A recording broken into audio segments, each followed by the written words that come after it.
मंगलमय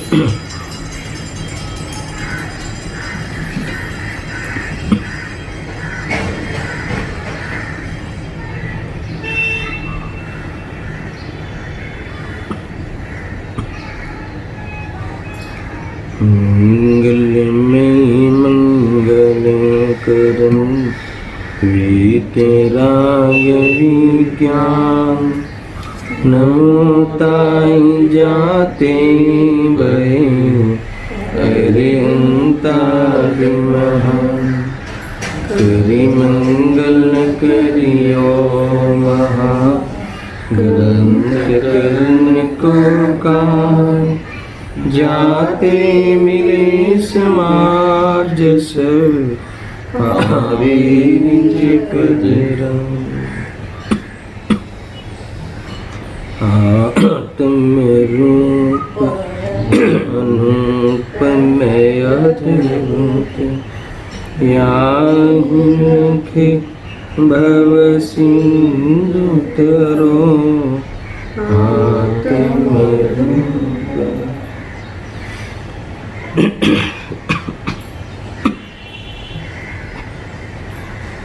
पंडित श्री कविवर पंडित श्री बनारसी दास रचित उपादान निमित्त चिट्ठी। इस चिट्ठी का मूल विषय द्रव्यार्थिक निमित्त उपादान। उन्होंने निमित्त उपादान के दो प्रकार कहे।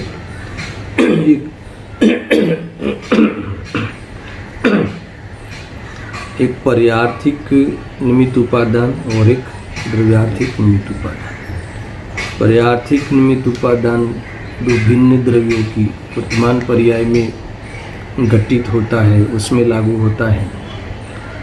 इसकी चर्चा विशेष चलती हुई होती है, समाज में प्रचलित है वो प्रकार। और ये जो दूसरा प्रकार है द्रव्यार्थिक निमित्त उपादान, वो इतनी प्रचलित नहीं है, फिर भी विशेष उपयोगिता तो है ही। यानी एक ही द्रव्य में दो गुणों के बीच में, दो गुणों की वर्तमान पर्याय के बीच में निमित्त उपादान घटित करने का ये प्रकार है। इसमें यहाँ ज्ञान गुण निमित्त, उदाहरण में ज्ञान गुण निमित्त और चारित्र गुण उपादान का उदाहरण लेते हुए पंडित जी ने चौभंगी यानी चार भंगों का वर्णन किया है, यानी चार प्रकार की परिस्थिति बताई। कल विषय प्रारंभ हो चुका था और इस चौभंगी का जितना भी स्पष्टीकरण होना चाहिए उतना हो गया था। फिर भी थोड़ा सा एक बार विचार करते हुए आगे विषय को बढ़ाते हैं। इसमें एक मेन बात ये थी कि यहाँ ज्ञान गुण को निमित्त में लिया और चारित्र गुण को उपादान में लिया। उदाहरण तो इस प्रकार का है, मगर वस्तु स्वरूप भी ऐसा ही है। मोक्ष मार्ग में सम्यक श्रद्धा और सम्यक चारित्र, सम्यक ज्ञान, इसमें श्रद्धा को धर्म का मूल कहा, चारित्र को वास्तव में धर्म कहा। ये दोनों के लिए ज्ञान निमित्त है, यानी ज्ञान को हमने कल साधन बताया था और श्रद्धा और चारित्र साध्य है। ज्ञान में साधना होती है और श्रद्धा और चारित्र साध्य होते हुए वह आराधना का फल आते हुए मोक्ष मार्ग का प्रारंभ होता है।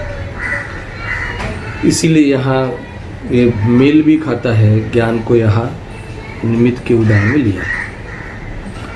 अब इसमें दोनों गुणों की जो शुद्ध और अशुद्ध पर्यायों के बीच में ज्ञान का शुद्ध और अशुद्ध परिणमन और चारित्र का शुद्ध और अशुद्ध परिणमन, दोनों के बीच में निमित्त उपादान रूप से चौभंगी का विचार किया गया था। कल एक बात की सावधानी रखने के लिए कहा था कि यहाँ जो शुद्ध और अशुद्ध जो परिणमन है, इसमें सम्यक मिथ्या को नहीं लेना है। यहाँ शुद्धता और अशुद्धता में सम्यक मिथ्यात्व की बात नहीं।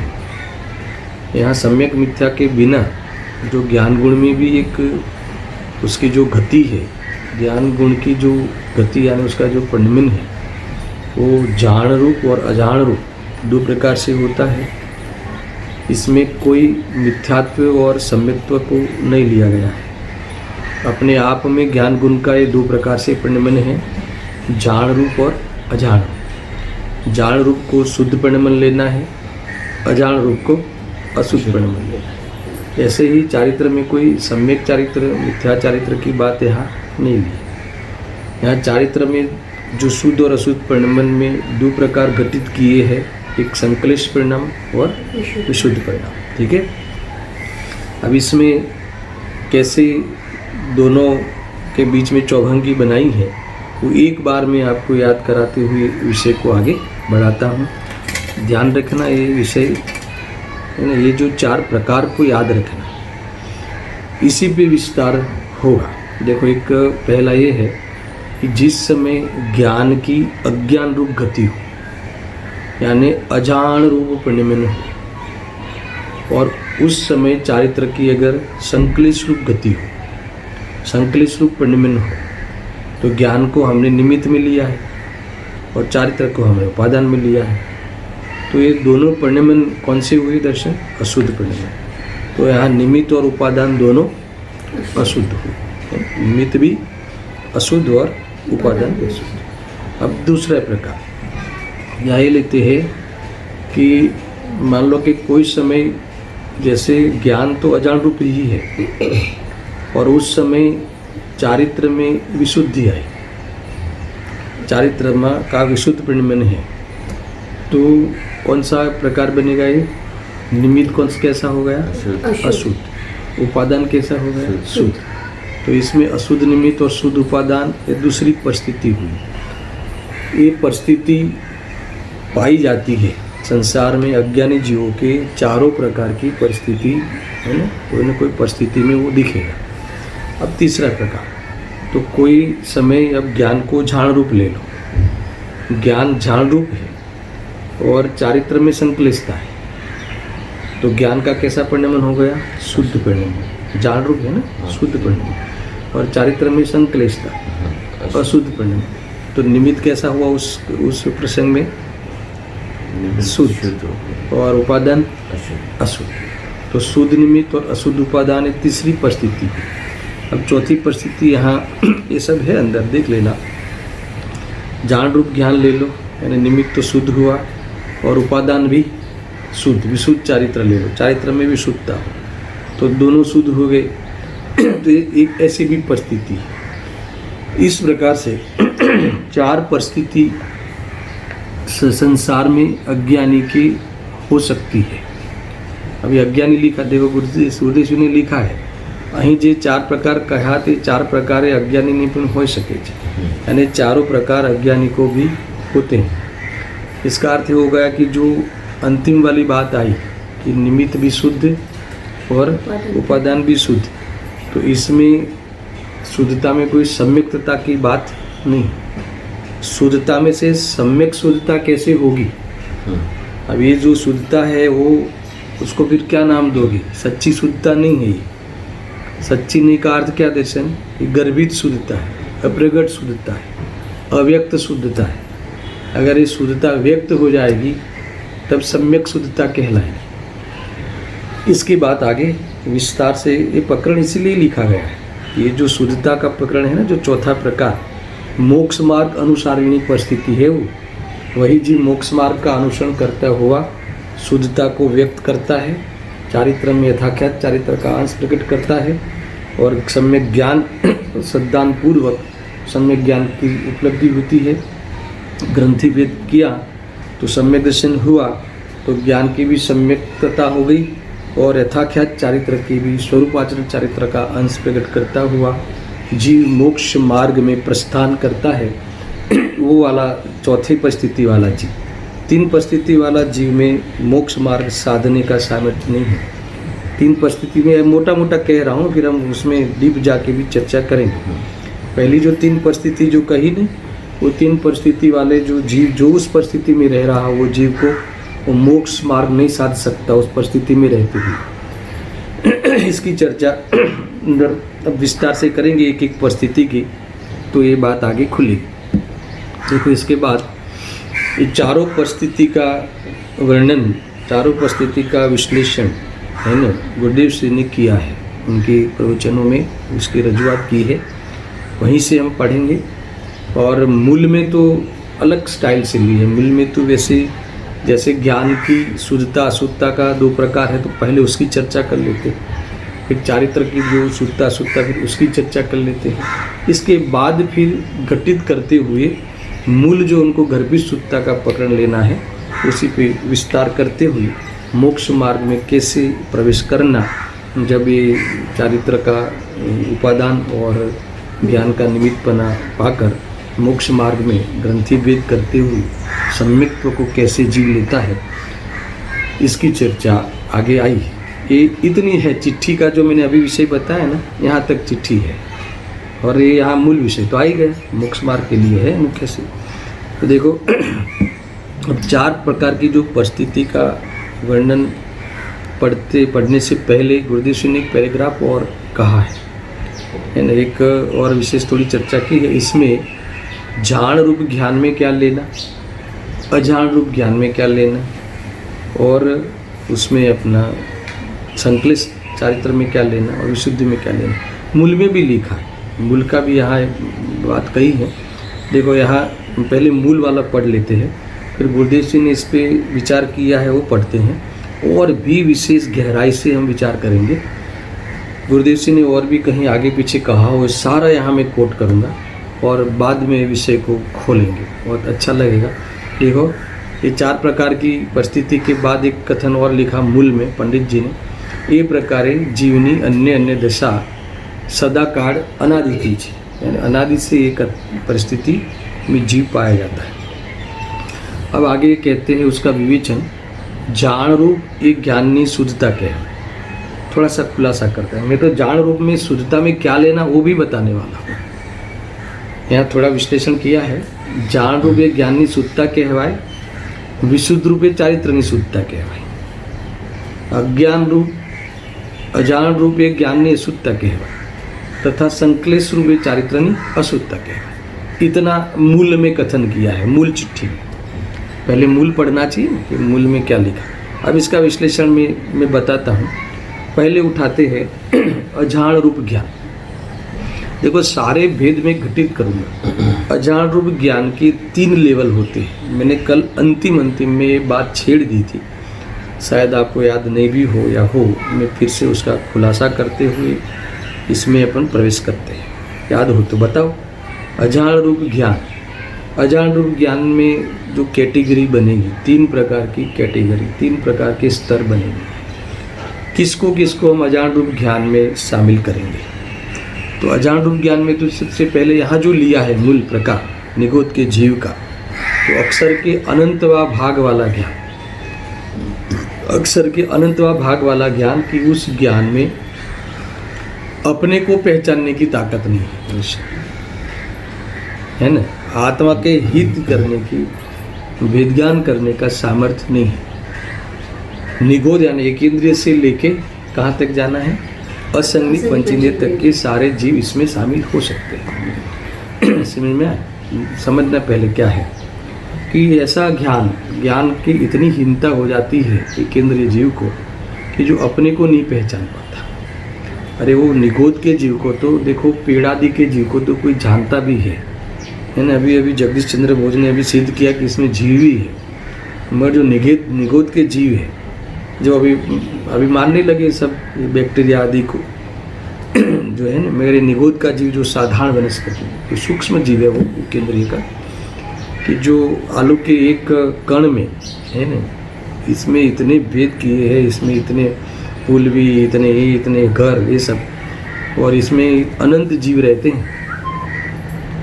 अनंत का ये वनस्पति है ना। हम तो उसको स्वीकार ही नहीं कर सके। दुनिया, ये तो हमने जैन धर्म पढ़ा है इसलिए हमें स्वीकार है ना। बाकी वो स्वयं को तो जीव जाने, जिਵੇਂ जीव हूँ ऐसा जानता नहीं, और इसको भी दुनिया में कोई जीव मानता नहीं। मानता है क्या? आलू के जीव में, एक कण में इतने जीव हो के कोई मानता है? जैनों के सिवाय है ना, कोई नहीं मानता। तो ऐसी दशा है। तो वो वाला ज्ञान, खैर मुझे इतना बताना है कि वो अजान रूप ज्ञान की अशुद्धता में, अशुद्ध ज्ञान में ये लेना है। और अशुद्ध ज्ञान में अभी और दो भेद में और यहाँ है ना, दो भेद और बताता हूँ। अभी ये विषय को मैं खोलूँगा, है ना। यहाँ तो इतने ही भेद से काम चला लिया है, मगर मैं ये दो भेद का भी प्रकार कहूँगा और उसका भी क्या नुकसान है जीव को वो बताऊँगा। अभी संगनी पंच इंद्रिय जीव, इसमें भी अजान रूप ज्ञान में किसको शामिल करना, मिथ्या ज्ञान वाले को नहीं। यहाँ मिथ्या ज्ञान का तो अभाव करना है, सम्यक ज्ञान प्रकट करना है। मगर जिनका ज्ञान है, ज्ञान का ही परिणाम, मिथ्या ज्ञान तो श्रद्धा की ओर से मिथ्या ज्ञान का भेद हुआ। ज्ञान का अपना एक है ना अशुद्धपना है स्वयं का। कौन सा? कि जो ज्ञान तो है मगर ज्ञान में विवेक नहीं है, वेद ज्ञान नहीं है ना। और जो ज्ञान का सारा व्यवसाय अप्रयोजनभूत तत्व में कर लेता है, प्रयोजनभूत तत्व में उसको है ना रस ही नहीं है, प्रयोजनभूत तत्व में उपयोग लगाता ही नहीं है ना। ऐसा जिसका ज्ञान का व्यवसाय है, ऐसा जिसका ज्ञान का परिणमन है, उसे भी, उस ज्ञान की गति भी, उस ज्ञान के परिणमन को भी अजान रूप ज्ञान में ले लेना। क्या कहा ये समझ में? अप्रयोजनभूत यानी 7 तत्व के अलावा सब अप्रयोजनभूत है ना। लौकिक में ज्ञान बढ़ाना है ना, शरीर के अंग उपांगों का ज्ञान बढ़ाना है ना। सारे वो कोई मास्टरी करते ना, एक डॉक्टरेट करते, जो ये डॉक्टर बनते हैं तो ये इसका निष्णात, ENT निष्णात, हार्ट का निष्णात, ये सारा अप्रयोजनभूत है वो पदार्थ। वो आत्मा के कल्याण में उसका ज्ञान कोई भी प्रकार से है ना कार्यकारी नहीं बनता, कोई भी प्रकार से इसका वो ज्ञान हमें है ना उपयोगिता नहीं होती ऐसा। तो वो जित आत्म कल्याण करना होता है ना। लोक में कोई कल्याण का एक ही मार्ग है, आत्म कल्याण, आत्महित, तो आत्मा की अनुभूति है। तो कई साल जीवन, पूरा जीवन इसमें लगा देते हैं लोग, उसकी पहचान में, उसकी सर्च में, उसका शोध खोज में जीवन लगा देते हैं। तो ये भी अजान रूप ज्ञान में, उस ज्ञान के परिणमन को अजान रूप ज्ञान में लगाते हैं। अभी कोई जीव धर्म क्षेत्र में तो लगाता है ना, 7 तत्वों की परिभाषा सीख लेता है, सब कुछ कर लेता है, मगर उसका जो प्रयोजन है, उस प्रयोजन के बारे में कभी विचार नहीं करता, उसमें प्रमाद करता है ना। उसको अप्रोच करने में, उसको प्रयोग करने में, उस ज्ञान को जीवन में लगाने में बहुत आलस करता है। खाली सीख लिया, बुद्धि का विषय बना लिया, समझ में आया कि नहीं? बुद्धि के विषय में मान लो जानकारी मात्र ले ली, तो यहाँ अध्यात्म में तो उसे भी क्या कहेंगे, अजान रूप ज्ञान के खाते में डालेंगे। उस ऐसे ज्ञान के परिणमन को भी कहाँ डालेंगे? अजान रूप ज्ञान। ये 3 प्रकार हो गया ज्ञान की, वो अजान रूप ज्ञान में। सुनना, मैं निमित्त उपादान में भी इसको घटित करूँगा, बहुत आपको ख्याल में आएगा कि मैं कहाँ खड़ा हूँ। मैं अपने धर्म क्षेत्र में भी मैं कौन सी परिस्थिति में खड़ा हूँ। पहले वाली 3 परिस्थिति में अगर हम खड़े हैं तो मान लो कि हमारे आत्म कल्याण करने की भी पात्रता नहीं, यानी निमित्त और उपादान दोनों अशुद्ध, और दूसरा निमित्त शुद्ध, उपादान अशुद्ध, निमित्त अशुद्ध, उपादान शुद्ध। ये 3 प्रकार की जो परिस्थिति है, पहले 3 प्रकार की, वो परिस्थिति में अगर जीव हो तो कहीं भी किसी भी प्रकार से आत्म कल्याण नहीं साध सकता।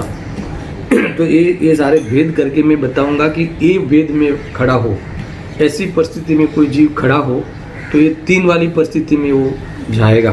तो वो समझना कि वहाँ उस प्रकार का जीवन रहते हुए वो आत्मा साथ नहीं कर सकता, आत्मा की अनुभूति नहीं कर सकता, है ना। अब चौथे वाले प्रकार में कर सकता है, पर वो भी करे तो हो सकता है, नहीं करे तो नहीं।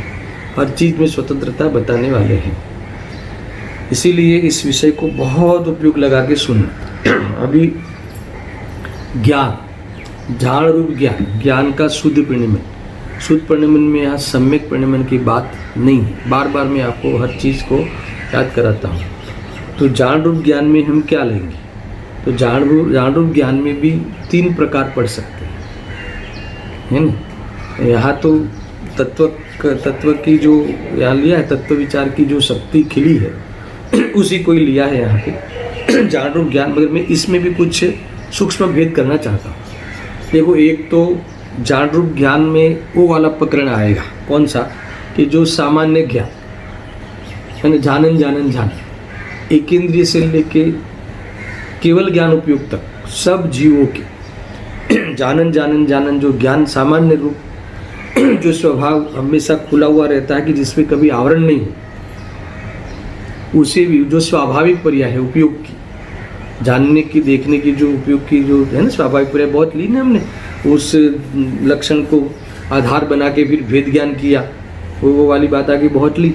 पर यहाँ कहते हैं कि वो वाला जो ज्ञान का शुद्धपना है, स्वाभाविक शुद्धपना, ये किसको है, सबको है, मगर ये शुद्धपना भी यहाँ नहीं लिया है।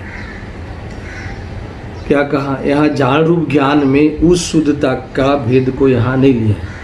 कौन से यहाँ शुद्ध परिणाम में क्या लिया दर्शन, जो जानन रूप है ना ज्ञान सामान्य, जो लेते हैं कि ऐसा कभी नहीं होता कि जानना है वो कभी समाप्त हो जावे, जानना ढंक जावे कहीं भी। जीव का ज्ञान कितना भी हीन हो जाए, जीव का ज्ञान कितना भी अक्षर के अनंतवा भाग इससे भी मतलब अनुभाग उसका इतना डाउन हो जावे, फिर भी उस स्वभाव को ढंक देवे ऐसा कोई कर्म दुनिया में बना ही नहीं है।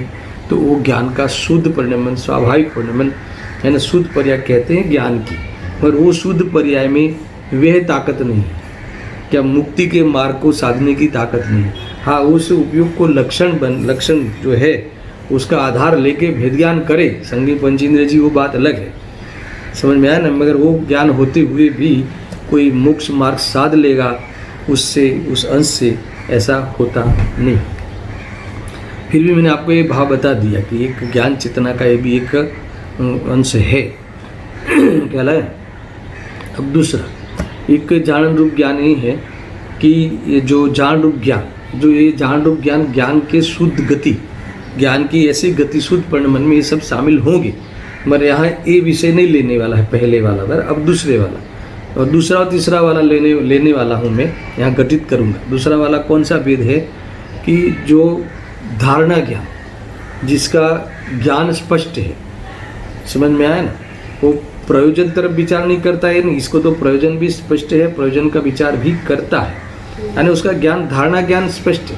तुम ऐसा ले लो कि ये जो वेद ज्ञान के 3 प्रकार हम बताते हैं ना, इसमें ये जो है ना आगम आश्रित भेद ज्ञान वाली परिस्थिति ले, इसका इतना स्पष्ट है ज्ञान, है ना, प्रयोजन के बारे में भी उसको ख्याल है, उसमें बारे में विचार भी कर लेता है कभी कभार, अप्रोच नहीं करता, वो प्रयोजन के बारे में जानकारी रखता है, अप्रोच नहीं करता, है ना, इसको अभ्यास रूप वेद ज्ञान में नहीं लेता, समझ में आया। तो ये ज्ञान भी ये जान रूप ज्ञान में हम लेंगे, मगर इसका कोई मोक्ष मार्ग में फायदा नहीं हो, यानी आपको 11 अंगों पूर्वक आपके पास ज्ञान विद्यमान हो, दर्शन मान लो, फिर भी वह ज्ञान जीव के आत्म कल्याण में कारण नहीं बनता, है ना, जानकारी मात्र काम नहीं होती, जानकारी को अप्रोच करेगा, समझ में आया ना, तो ये बात आगे बढ़ेगी। तो ये जो तीसरे नंबर का जो भेद कहा, कौन सा, अभ्यास रूप भेद ज्ञान, कि वो सब कुछ जाना, तो इसको एक प्रकार से क्षौक्षम लब्धि भी कह सकते हैं। उस ज्ञान को आत्मा की उपलब्धि में कारण बनाना, उस ज्ञान को मोह को तोड़ने में कारण बनाना, उस ज्ञान में अपनी खोटी सोच को चैलेंज करने में उपयोग लगाना, इस सारे ज्ञान को जानकारी लेने के बाद उस ज्ञान को निष्कर्ष के रूप में भेद ज्ञान की दृढ़ता बढ़ाना, समझ में आया ना। सत्य जो है दुनिया में, जो सत्य है, जो सत्य का जो है वो सत्य का श्रद्धान पक्का करने में, मोह को गलाने में, जिस कारण बने जो ज्ञान, समझ में आया ना, और अपना ही स्वयं का भेद ज्ञान दृढ़ बने, भेद ज्ञान की दृढ़ता विशेष होए, वो वाला जो ज्ञान है वो ज्ञान भी जान रूप ज्ञान, अर्थात तो ज्ञान की शुद्ध परिणमन में इस भेद को हमें लेना है, शामिल करना। इतना ख्याल में आ गया, ज्ञान का पेट पूरा हो गया। अब इसको अप्रोच करेंगे 4 भेदों में, जो लेना है ना, दोनों अशुद्ध में कौन सा लेना है और कहाँ कहाँ क्या घटित होगा, ये सारी चर्चा यहाँ होने वाली है, समझ में आया ना। अब सुनने वाला वर्ष कि संक्लेश परिणाम और विशुद्धि।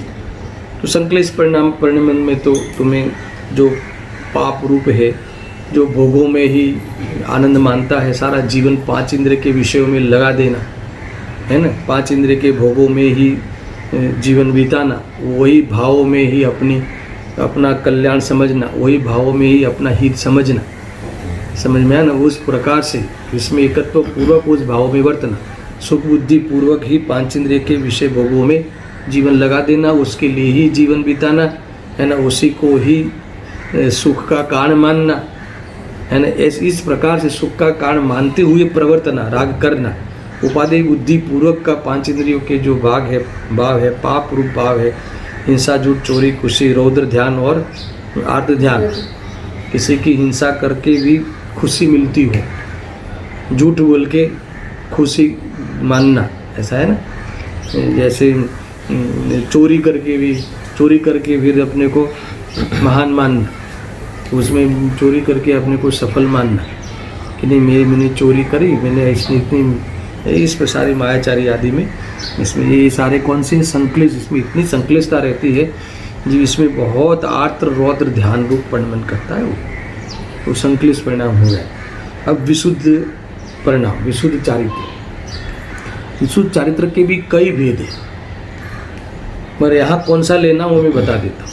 विशुद्ध चारित्र में भी जैसे सदाचार रूप जीवन, आत्मकल्याण नहीं करना हो तो भी सदाचार रूप जीवन तो जैनों अजैनों भी स्वीकार करते हैं। तो सदाचार रूप जीवन में वो चारित्र की विशुद्धता है, मगर यहाँ उस लेवल को यहाँ नहीं लिया है। मोक्ष मार्ग में पूर्व भूमिका में भले हो, मगर जो आत्मा का हित हो, ग्रंथि भेद हो, मान्यता की खोटी मान्यता टूटे, उसमें ए लेवल की विशुद्धता कोई काम नहीं आती, मगर होती जरूर है, ये होती जरूर है, ध्यान रखना सदाचार। फिर और विशुद्ध परिणाम, जैसे इतनी विशुद्धि आ जाए कि मान लो कि कहीं इतनी हृदय में दया हो, संवेग भाव हो, इतनी दया हो कि जैसे कोई आदमी, कोई बालक, अनाथ बालक मरता हुआ दिखे तो पूरे की पूरी मान लो कि हॉस्पिटल बनवा दे, पूरा अपना कमाई का 25% भाग जैसे हर साल घोषित कर दे कि इसमें लगाना, ये भी एक विशुद्ध परिणाम है। कोई इसमें, मगर इसमें कोई मोक्ष मार्ग में कोई लाभदायी नहीं है, इसका कोई योगदान नहीं होता, समझ में आया। और तीसरा, और कई भेद बता सकता हूँ थोड़ा, और कोई धर्म क्षेत्र में इतना भाव आ जाए कि इतना भाव सुनना, देखो ये बहुत ऐसी बात है कि कभी कभी गले नहीं उतरते। मान लो कि यहाँ तक ले लो, मंदिरें बंधवा दे, है ना, सारे मंदिरों का खर्चा बोल देवे कि जितना होगा वो उतना मेरे खाते में, है ना, आपको यहाँ से लेके जाना, इतना दान का भाव है, इतनी मंदता, इतना विशुद्ध परिणाम, है ना, इतना स्वभाव उस लेवल का, मगर इसका भी मुक्ति के मार्ग में योगदान नहीं है, गर्भित शुद्धता में नहीं आएगा, है ना। वहाँ भी जो जैसे वो वाले ज्ञान, जानकारी वाला ज्ञान गर्भित शुद्धता में नहीं आएगा, है ना, क्षौक्षम लब्धि में वो नहीं आएगा, ऐसे यहाँ भी गर्भित शुद्धता में नहीं आएगा। चारित्र की गर्भित शुद्धता ये नहीं होगी। सुनना ये तुम्हें लगेगा कैसा है, समझ में आएगी नहीं। तो मान लो कि और अणुव्रत, महाव्रत, वो भले आगे के चारित्र में वो निमित्त बनती हो, मगर ग्रंथि भेद करना हो। देखो ये जो होते हैं ना द्रव्यलिंगी साधु संत, इनके निरतिचार पालन होता है, ये अपने इसका व्रतों का, महाव्रतों का, फिर भी वो विशुद्धि आत्मदर्शन में कारण नहीं बनती, ग्रंथि भेद में कारण नहीं बनती। तो कौन सी विशुद्धि बनती है वो मुझे तुम्हें थोड़ा सा आगे बताना है। पहले ये ख्याल आ गया, अरे मैं प्रवचन सुनाने का भाव, आत्मा कैसे प्राप्त हो ये बताने का राग, और आत्मा कैसे प्राप्त हो सुनने का राग, ये कौन सा परिणाम है? संक्लेश की विशुद्ध दर्शन, विशुद्ध परिणाम है, शुभ भाव है। फिर भी वो ऐसा विशुद्ध नहीं है कि जो मोक्ष मार्ग में इसका योगदान है। यहाँ तक का सुन लो, तुमने हजारों प्रवचन की, गुरुदेव श्री के 9000 प्रवचन की, तो वो जो विशुद्धि है वो विशुद्धि मोक्ष मार्ग में विशुद्धि वाली, वो वाली विशुद्धि मोक्ष मार्ग के लिए है ना, योगदान उसमें उसका भी नहीं। समझ में आया कि नहीं? ये तो है सब, ये बाह्य की बात है। तो कौन सी विशुद्धि, कौन सी विशुद्धि होगी कि ये जो है ना कि ये हमें मोह गलावे, अटैचमेंट गलावे। मैं कौन हूँ, मेरा स्वरूप क्या है ना?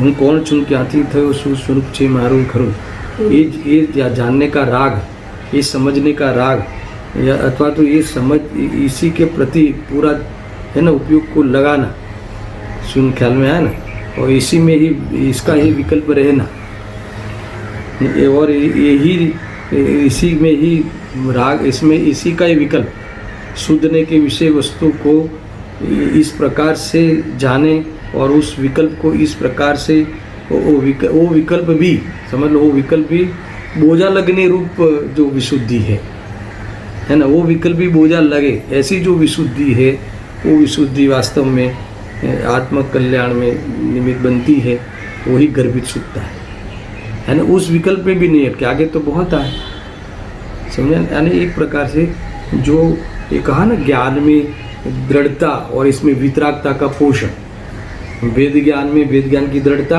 और उसमें वितरागता का पोषण, हर समय कषाय से छूटने का अंदर में जागृति रहे। एक समय के लिए भी कौन सी भी कषाय बर्दाश्त नहीं हो, कौन सी भी कषाय को समर्थन नहीं आवे, कौन सा भी राग कितना भी मंद हुए और कितना भी तीव्र हो, समर्थन नहीं आवे, और कौन सी भी कषाय के प्रति अपेक्षा नहीं रहे, है ना? ऐसा मान लो हीन आ जाए तो मेरा क्या होगा ऐसी चिंता नहीं करता, अपना काम करता है, अपना ही वो मार्ग साधता है, वेद ज्ञान के बल से आत्म विचार करता है, वेद ज्ञान से बल से अपना आत्मा का स्वभाव का ही पोषण करे, स्वभाव का ही पोषण करने वाला जो विकल्प है वे है गर्भित शुद्धता वाली विशुद्धि है।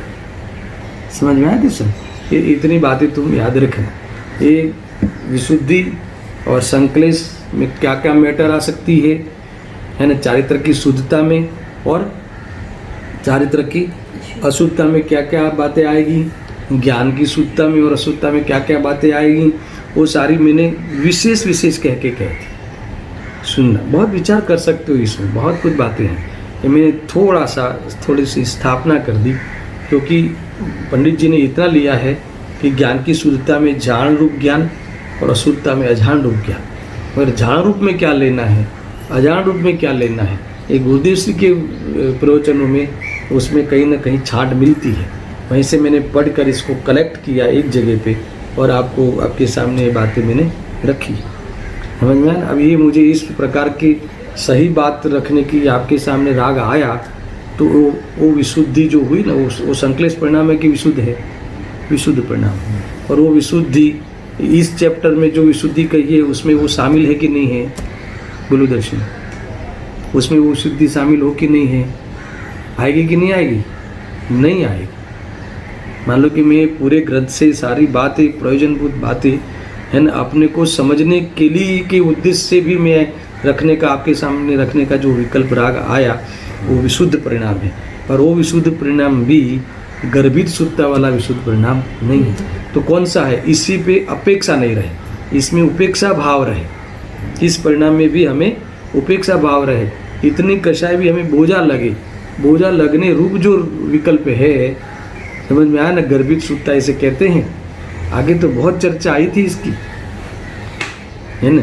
ये गर्भित शुद्धता भी है ना वास्तव में पुरुषार्थ नहीं है, ये पेट का पुरुषार्थ है, ये पूर्व की पर्याय का औपचारिक पुरुषार्थ है।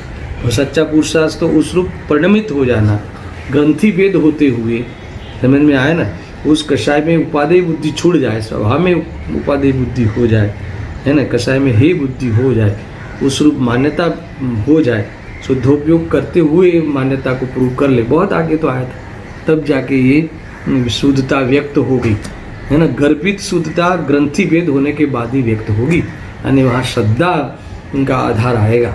यानी ये कषाय, इस प्रकार का जो तुम्हारा कषाय का परिणमन है, मंदता, वही तुम्हें श्रद्धा को पलटने में, अभिप्राय पलटने में वह कारण बनेगी। देखो फिर वो निमित्त ही वहाँ चला जाएगा, यहाँ ज्ञान का और चारित्र का, फिर ज्ञान और चारित्र का भी कैसा परिणमन होगा कि जिससे श्रद्धा अनादि का हमारा अभिप्राय जो खोटा है वो कैसे पलटेगा, तो उसके उपादान से पलटेगा और यहाँ ये सब निमित्त उसमें निमित्त हो जाएगा। इस प्रकार से है, समझ लेना। यहाँ तो चारित्र का पुरुषार्थ लेना हो, यहाँ तो चारित्र को उपादान में लेना है, तो यहाँ गर्भित सुत्ता तक बात ले आने वाले हैं। तो ये जो गलता हुआ मोह को गलता हुआ जो विचार विकल्प आवे, मोह को गलता हुआ जो राग रहे, तो ही वास्तव में वो गर्भित सुत्ता का उपादान रूप से चारित्र में शामिल होगा, नहीं तो नहीं होगा। इतनी बात ख्याल में आई। इसमें तो कोई भी खबर नहीं पड़ी हो तो पूछना। ख्याल आया दर्शन की स्पीड में हो गया सब, बराबर है। संकलेश में क्या लेना, विशुद्धि में मैंने इतनी भेद बताए, मगर सारे भेद याद नहीं रहे तो एक ही, यानी तुम्हें जितना भी सुनने का राग आया ना, तो ये शुभ भाव है कि अशुभ भाव है? शुभ भाव है। तो ये विशुद्धि में जाएगा कि संकलेश में जाएगा? विशुद्धि में जाएगा, बराबर है। और फिर भी कौन सी विशुद्धि में जाएगा?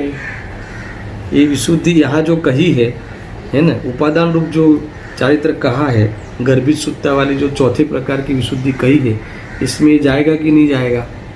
बोलो। यहाँ जो चारित्र वाली विशुद्धि कही है, यहाँ जो चौथा प्रकार की कही है, उसमें वो विशुद्धि आपकी सुनने वाली विशुद्धि जाएगी कि नहीं जाएगी? नहीं जाएगी। इससे कोई भी प्रकार का एक गर्भित सुत्ता नहीं है। शुद्धता तो है, विशुद्धि तो है, पर यहाँ जो चौथे प्रकार में लेना है, ऐसा लेना है। देखो, विशुद्धि का एक प्रकार यहाँ और भी बताने वाले हैं, इसको अभी उतारेंगे, कि ऐसी विशुद्धि कि जिसके होते हुए निगोद से जीव निकलकर मनुष्य तक चला जाए, ऐसी विशुद्धि ऊर्ध्वगमन करे। मगर वो विशुद्धि में भी मोक्ष मार्ग साधने की ताकत नहीं है। मनुष्य पने में उतना ऊर्ध्वता में आना है ना, उतनी मतलब कि स्थिरता में आना। एकेंद्रीय जीव वास्तव में वह एकेंद्रीय जीव तो वो भाव प्रचुर जो कलंक कहा ना, उसी में ही लीन है, उसी में स्थिर है। यानी एक प्रकार से इतनी संकलिष्टता है वहाँ, इतनी अस्थिरता है, हमें दिखे नहीं, वो प्रकट नहीं कर पाता संकलिष्टता को। ये जो ये पेड़ है, ये झाड़ है, ये तुलसी का झाड़ है, तो उसमें इतनी संकलिष्टता है, तुम्हें पता नहीं चलेगा। सबसे ज़्यादा संकलिष्टता है एक इंद्रिय में, समझ में आया ना। क्योंकि देखो, जैसे तुम्हारे 5 इंद्रिय है, ठीक है, 5 इंद्रिय में एक इंद्रिय काम करना बंद कर दे, आँखें चली जाए मान लो, तो कितनी आकुलता होगी, कितनी संकलिष्टता होगी। अच्छा, कान चला जाए, सुनना भी नहीं बने, देखना भी नहीं बने, तो कैसा हो जाए? अभी आगे बढ़ो, नाक नहीं रहे, सूंघने का भी बोध नहीं होगी, समझ शब्द का भी नहीं होगी, स्वाद का भी नहीं होगी, मान लो खाली स्पर्शन का होवे, ठंडा गर्म का होवे, तो इसको कितनी संकलिष्टता होगी। यानी सारी इंद्रियों में खिल्ली ठोक देवे, ऐसा बताया ना चित्र। अगर खाली स्पर्शन इंद्रिय रहे तो वो जीव को कितना अंदर में वो रहता, उद्वेग रहता होगा। संकलेश परिणाम वहाँ कहाँ मुख्य रूप से निगोद के जीव में, समझ में है ना। हर पापों में संकलेशता है, खाने के भाव में कितनी संकलेशता है, आगे भी संगीत पंचेंद्र में कितनी, 5 भोगों में कितनी संकलेशता रहती। इतना संकलेश परिणाम रहे, है ना। अभी नहीं मिलेगा, अभी सुगंध चली जाएगी, अभी ये हो जाएगा, अभी चित्र चला जाएगा, है ना। तो ये संकलेशता बनी रहती। बहुत कुछ बातें हैं, मगर वहाँ एक विशुद्ध परिणमन होता है, ये भी लेने वाले हैं। ऐसा एक विशुद्ध परिणमन होता है, कोई कसाय नहीं मनतानो निमित्त पणो पामीने, जीव सीधो मनुष्य गति में गए। तो इतनी ऊर्ध्वता हुई ना, क्योंकि अभी इसकी स्थिरता बढ़ी। यानी कौन सी स्थिरता? वो धर्म वाली स्थिरता नहीं, वो चारित्र में धर्म वाली स्थिरता नहीं, कसाय के अभाव वाली स्थिरता नहीं। मगर एक जब तुम 5 इंद्रिय बन जाते हो, संगनी 5 इंद्रिय बन जाते हो, तो एक इंद्रिय जीव से तुम्हारी स्थिरता ज़्यादा बढ़ती है ना, आकुलता कम होती है। देखो, मैं इसका एक आपको आधार बताता हूँ। व्यक्त कर सकते हो, 5 इंद्रिय के द्वारा तुम्हारी संवेदना व्यक्त कर सकते हो, व्यक्त कर सकते हो, जिसके कारण तुम्हारी जो स्थिरता है ना, अपेक्षित स्थिरता बात है, कोई धर्म रूप स्थिरता, उस स्वरूप में लीन वाली स्थिरता नहीं। स्थिरता एक इंद्रिय की अपेक्षा है ना, संकलिष्टता कम होती है, उस अपेक्षा स्थिरता बढ़ती है। देखो, एक आधार है, जैसे तुम्हें कोई तकलीफ है दोस्तों, तो तुम्हें खास भरोसा वाले आदमी को जब तुम बता देते हो, व्यक्त कर देते हो, प्रकट कर देते हो, है ना, वो कोई तुम्हारी तकलीफ ले नहीं लेगा और तुम्हें व्यक्त हो जाती है ना, इसी से आकुलता कम होती है, स्थिरता हो। और तुम्हें व्यक्त करने के लिए तो उपकरण चाहिए ना, तो तुम्हारे पास उपकरण है। या फिर से व्यक्त, जैसे अभी तुम सामने बैठे हो, अभी मैंने कोई खास बात कही, अभी कोई बात को तुम्हें समझण नहीं पड़ी, उसे तुम्हारे में बुद्धि नहीं खुली तो संक्लिष्टता होने चालू हो जाती है, तो तुम्हारे फिर से प्रकट होती है। तो मैं तुरंत कहता हूँ क्या समझ में नहीं आया क्या, सुनो फिर से बताता हूँ। तो तुम्हें वो व्यक्त कर दी ना, तो व्यक्त कर दी तो तुम्हें उससे थोड़ी राहत मिलती है क्या। मुझे ये बताना है कि संक्लिष्टता में भी ऐसे कई प्रकार पड़ते हैं, कई बातें संक्लिष्टता में भी ये सारी चीज़ें होती है, ख्याल में आया कि नहीं। तो मगर वहाँ भी एक ऐसी परिस्थिति बनती है कि वो दूसरे नंबर की परिस्थिति में बात आने वाली है कि वहाँ भी एक विशुद्धि का ये भी प्रकार है कि कोई वो केवली गम्य है, क्या विशुद्धता हुई होगी कि सीधा वो कहाँ वहाँ ने पूजा की है, ना व्रत किए है, ना दान दिए है, न कोई तत्व के विचार वाला विकल्प आया है, विचार है ही नहीं, तो वहाँ विचार वाला ज्ञान है ही नहीं, मन तो है ही नहीं एकेंद्र जीव को। तो कैसे वो भरत जी के स्वपुत्र हुए, उस निगोद से जीव आके वो कैसे हुआ होगा, है ना। देखो सीधी मनुष्य गति में ऐसा कोई कहते हैं कि बीच में एकात्रस हो तो कौन से कीड़े मकोड़े में भी अक्ल होती है, कोई एकात्रस व्यवहार राशि में आ जावे, है ना। ऐसा व्यवहार राशि यानी दुनिया में जीव कह सके, है ना, ऐसी राशि में आ जाने को व्यवहार राशि कहते हैं। तो नित्य निगोद से निकलकर वो वनस्पति काय में भी निगोद से निकल के प्रत्येक वनस्पति में आ जाए, पेड़ में आ जाए, तब भी व्यवहार राशि कहलाती है। तो कोई जीव तो माने कम से कम, मगर वो नित्य निगोद वाले जीवों को तो कोई जीव मानता ही नहीं। तो भी क्या हुआ, व्यवहार राशि में कोई आ भी जावे तो भी कौन सी बड़ी बात होगी, समझ में आया कि नहीं। इसीलिए ये बात यहाँ तक आई है। अभी देखो इनको कैसे घटित करते हैं चार परिस्थिति में। एक आध परिस्थिति तो आज हो जाएगी, एक परिस्थिति को हम पढ़ते हैं, कौन सी पहले वाली लेते हैं कि दोनों अशुद्ध, बराबर है। दोनों अशुद्ध में क्या, निमित्त भी अशुद्ध और उपादान भी अशुद्ध, यानी अजान रूप ज्ञान और संक्लेश परिणाम, ऐसे वाले जीवों की चर्चा करते हैं। तो इसमें कौन सा जीव आएगा, तो इसमें निगोद का जीव आएगा। समान लो कि एक इसमें पहले ये प्रकार लेते हैं कि निगोद अजान रूप में कौन सा स्तर वाला अजान रूप ज्ञान लेना है, पहले हो वाला कि अक्षर के अनंत भाग वाला ज्ञान। तो इसमें निगोद का जीव आएगा मुख्य रूप से। निगोद आदि असंगनी पंचीनी तक के जीव ले लेंगे। मेरे यहाँ निगोद को लेके गुरुदेव जी ने वगैरह लिखा है, देखो निगोद वगैरह ना जीवने, तो वगैरह में क्या लेना, असंगनी पंचीनी तक ज्ञान એટલું અવરાઈ ગયું છે, અવરાઈ ગયું यानी ढंकाई गયું છે कि तत्व विचारनी शक्ति ज नहीं, यानी ज्ञान कैसा हो गया, अजान रूप अशुद्ध ज्ञान, ये निमित्त है वो अशुद्ध ज्ञानનો એટલો જાણપણાનો ઉગાડ નથી એટલે તેને નિમિત્ત અશુદ્ધ છે, બરાબર। એ અશુદ્ધ નિમિત્ત વાળી વાત हो गई, ज्ञान अशुद्ध हो गया। કયું નિમિત્ત, તો કે જ્ઞાનની પર્યાય અને ઉપાદાન રૂપ ચારિત્રની પર્યાયમાં પણ तीव्र संक्लेश परिणाम रूप अशुद्धता है, समझ में आया। यानी उसको अभी बताया ना संक्लिष्टता कितनी होगी, तीव्र संक्लिष्टता, यानी इतनी तीव्र संक्लिष्टता है कि वहाँ से इतनी भी मन नहीं पड़ती कि वहाँ से उठ के बाहर आ जाए। नहीं तो दूसरा प्रकार ये है ना, अजान रूप ज्ञान और चारित्र विशुद्ध, तो इसमें से नित्य निगोद से निकले जो जीव, वो भाई चारित्र उसका विशुद्ध हो जाएगा, तब बाहर निकलेगा वो, नहीं तो नहीं निकलेगा। यहाँ निमित्त कौन सा है, अशुद्ध, और चारित्र भी अशुद्ध, चारित्र में भी अशुद्धता इतनी, देखो यहाँ लिखा है। અને ઉપાદાન રૂપ ચારિત્રની પર્યાયમાં પણ તીવ્ર સંક્લેશ પરિણામ રૂપ અશુદ્ધતા છે। આવી ઉપાદાનની અશુદ્ધતાને લીધે તે જીવ નિગોદમાંથી ઊંચો નથી આવતો, यानी वही वही वास करता है, वही वही जन्म लेता है, मरता है, वहीं जन्मता है वहीं मरता है, निगोद में ही जन्मता है वहीं मरता है, एक सांस में 18 बार जन्म मरण करता है। ऐसा भी है ना, लब्ध पर्याप्त जीव की बात है, निगोद के जीवों में भी ये ऐसे जीव होते हैं।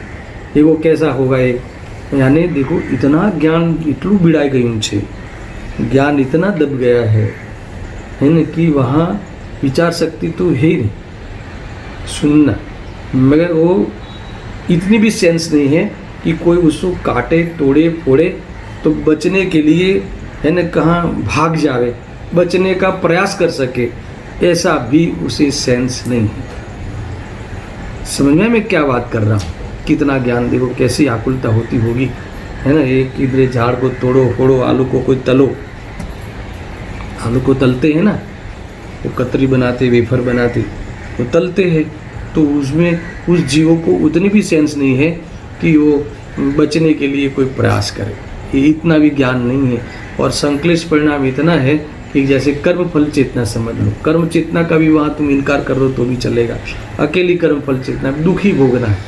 बस जैसे वो तो हर समय जन्म और मरण करने की इतनी तीव्रता होती है कषाय में उस जीव। अब तुम बोलो कषाय वहाँ क्या होगी, कषाय क्या होगी, तो कि केवली गम्य है कि ऐसे कौन से परिणाम करता है कि जीव वहाँ से बाहर ही नहीं आता।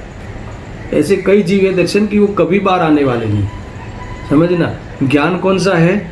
केवल ज्ञान शक्ति, भगवान आत्मा है स्वभाव से, तो केवल ज्ञान शक्ति भी है उसके पास, पर ज्ञान भी इतना हीन होता है और परिणाम भी इतना हीन होता है, कषाय भी इतनी तीव्रता होती है कि बाहर आ सके ऐसी विशुद्धि नहीं आती। अब क्यों नहीं आती? कर्म के कारण। अरे कर्म के कारण नहीं, उसके उपादान के कारण, उस तब जाके वो निमित्त बनते हैं कर्म। ऐसे इतने जीव है कि कभी बाहर नहीं आएंगे।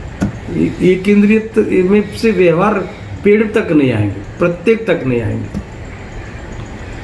कभी कभी मैं पहले सोचता था कि ऐसा किसने क्यों इसको, पहले तो पता ही नहीं था ये सब, तो खाली पढ़ लेते थे, तो ऐसा लगता था कि भगवान इसके बारे में क्यों कुछ नहीं सोचते होंगे, इसने बेचारे ने ऐसा क्या किया है। समझ में आया कि नहीं? तो भगवान के सोचने से कुछ नहीं होगा। अरे वो स्वयं अपना परिणाम नहीं कर पाते। ऐसे कई जीव है ना, आ गए ना मनुष्य गति में डायरेक्ट और मोक्ष चले गए। हम लोग भी तो आए हैं ना वहाँ से, हम भी तो प्रमाण है ना, नित्य निगोद पिहर है हमारा। जितने भी जीव बाहर आए वहाँ से आए, यहाँ तक तो आ ही गए। देखो तुम्हें लगेगा कि बार बार तुम्हें ये दिमाग में आएगा कि वहाँ ऐसा क्या करता होगा, क्या किया होगा इसने, क्या कैसा भाव होगा, क्योंकि वो केवली गम्य है। मैं वहाँ कौन सा भाव होगा वो मैं नहीं कह सकता, इतना जरूर कह सकता हूँ कि हम वहाँ नहीं हैं, हम वहाँ से निकल आए ना, निकल आए। मगर अगर जो निकल आए हैं, मगर दर्शन ध्यान रखना, अगर हमने ये काम नहीं किया, वेद ज्ञान करके हमने वो चौथी वाली परिस्थिति लाकर अगर ग्रंथि वेद नहीं किया है ना, तो अनंत काल तक वहाँ जाने का रजिस्ट्रेशन हो जाएगा, यदि अवसर चूका तो।